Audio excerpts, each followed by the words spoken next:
ये क्वेश्चन देख रहे हैं, ये क्वेश्चन भले ही चाहे केमिकल रिएक्शन हो, लेकिन अपने आप में थोड़ा सा कंफ्यूज कर देगा कि अपघटन रिएक्शन इनमें से कौन सी है। इसी तरह का एक और सवाल पूछा जाता है कि बताइए अगर अम्ल और क्षार आपस में रिएक्शन करते हैं तो क्या बनाएंगे। ऑप्शन में तुम्हें उदासीनीकरण नहीं मिलेगा। मतलब आज की वीडियो में मैं आपको दो रिएक्शन समझाने वाला हूं, एक्सोथर्मिक एंडोथर्मिक। उसमें छेपी किसे बोलते हैं, उसमें शोषी किसे बोलते हैं, और इसके वो एग्जांपल जो अभी रिसेंटली ग्रुप डी के एग्जाम में पूछे जा रहे हैं वो सारे के सारे एग्जांपल मैं आपको समझाने वाला हूं। तो अगला 2.5 मिनट दीजिए, बेहतरीन ढंग से सारी चीजें क्लियर करने वाला हूं उसमें शोषी और उसमें छेपी के बारे में। तो बच्चों सबसे पहले तो आप ये समझो, जो रिएक्शन की बात होती है तो पहली रिएक्शन होती है एक्सोथर्मिक। एक्सोथर्मिक वो रिएक्शन होती है जिसमें हीट उत्पन्न होती है। तो जिस रिएक्शन में ऊष्मा या ऊर्जा उत्पन्न हो उसे हम लोग एक्सोथर्मिक कहते हैं, उसमें छेपी। इसका सबसे पहला एग्जांपल जो सबको पता है कि अगर आपने चूने में क्या मिला दिया, पानी मिला दिया तो हीट पैदा हो रही।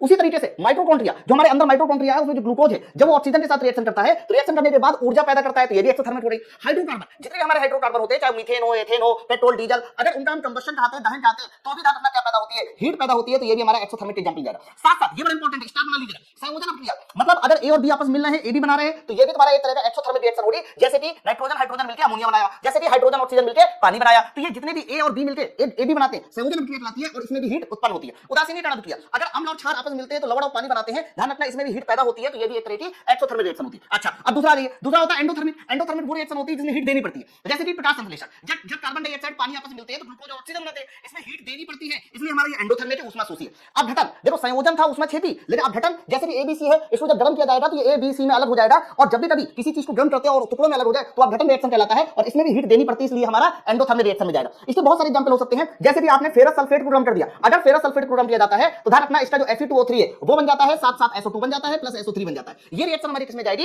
एक तरह की ऊष्मा शोषी रिएक्शन है। पानी का वाष्पीकरण, अब पानी के वाष्पीकरण के साथ साथ मैं आपको बताता हूं, बर्फ को हीट दो दे तो पानी बनेगा, पानी को हीट दो दे भाप बनेगा। कुछ पदार्थ ऐसे होते हैं जैसे कि कपूर, अगर कपूर को हीट दो दे तो क्या बन जाएगा, डायरेक्ट भाप बन जाएगा। ध्यान रखना पानी को बर्फ को पानी बनाना मतलब मेल्टिंग प्रोसेस हो रही है जिसमें आपको हीट देनी पड़ेगी। पानी को भाप बनाना ये हमारा वाष्पीकरण प्रोसेस हो रहा है, इवापोरेशन हो रहा है। और ध्यान रखना जब सॉलिड को डायरेक्ट गैस बनाते हैं ये तुम्हारा ऊर्ध्वपातन रिएक्शन होती है, इसलिए इन सारे प्रोसेस में हीट देनी पड़ती है। ये तीनों के तीनों प्रोसेस में हमारे कौन से प्रोसेस कहलाएंगे, एंडोथर्मिक रिएक्शन कहलाएंगे। दैट मीन जिसमें आपको हीट देनी पड़ेगी। आगे कुछ स्पेशल एग्जांपल। पहला पॉइंट, ठोस से द्रव, द्रव से गैस जाना। ध्यान रखना जब ठोस को गर्म करोगे तो ही द्रव बनेगा, द्रव से गैस जाने के लिए गर्म करना पड़ेगा। तो ये सारे के सारे प्रोसेस हमारे किसमें जाएंगे, सर इसमें हीट देनी पड़ेगी, इसलिए इन सभी को हम लोग एंडोथर्मिक के नाम से जानेंगे, उसमें शोषी। लेकिन गैस को जब ठंडा करोगे तो द्रव बनेगा, द्रव को ठंडा करेंगे तो ठोस बनेगा, यानी इसमें हीट निकालनी पड़ेगी, अर्थात हीट उत्पन्न होगी। तो जिसमें मेरे भाई हीट उत्पन्न होती है या बाहर निकाली जाती है उसे हम लोग बोलते हैं एक्सोथर्मिक रिएक्शन, उसमें छेपी। आ जाइए तीसरा, चौथा, पांचवा, छठवां बहुत इंपॉर्टेंट है। अम्ल को क्षार के साथ मिलाइए, चाहे अम्ल को पानी में मिलाइए या फिर क्षार को पानी में मिलाइए, ये तीनों में से कोई भी प्रोसेस करना है तो ध्यान रखना इन तीनों में हीट उत्पन्न होती है। और मेरे भाई हीट उत्पन्न होने की वजह से ही ये तीनों के तीनों प्रोसेस हमारे कैसे प्रोसेस होंगे,